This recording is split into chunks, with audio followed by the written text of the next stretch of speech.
Ahojte, milí priatelia, dnes si poďme niečo povedať o kolagéne. Ako veľmi dobre viete, kolagén je najrozšírenejšia bielkovina ľudského tela. Tvorí asi 30% všetkých bielkovín. Kolagén je ako taká konštrukcia alebo lešenie tela, by som povedala. Kolagén dodáva telu pevnosť. Zabezpečuje pevnosť, štruktúru, ale aj stabilitu tkaní. Prečo je kolagén dôležitý?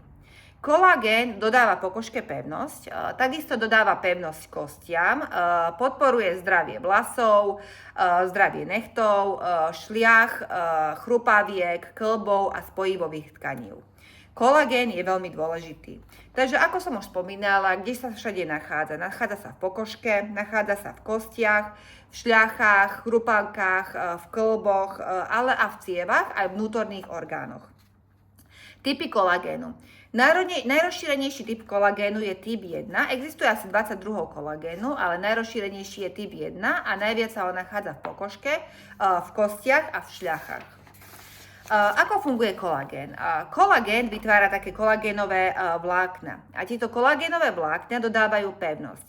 Keď si ho porovnáme s elastínom, tak elastín a kolagén spolupracujú. Elastín, ako veľmi dobre viete, dodáva pokožke elasticitu, flexibilitu, že pokožka je prúžna. To znamená, keď pokožku natiahnete, vráti sa späť do svojho pôvodného stavu. To znamená, že pokožka nie je ochabnutá.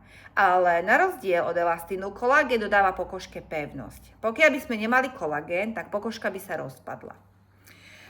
Ako veľmi dobre viete, produkcia kolagénu sa vekom znižuje. Po 25. roku života je to asi o 1% každý jeden rok a preto je veľmi dôležité dodávať kolagén vo forme výživových doplnkov.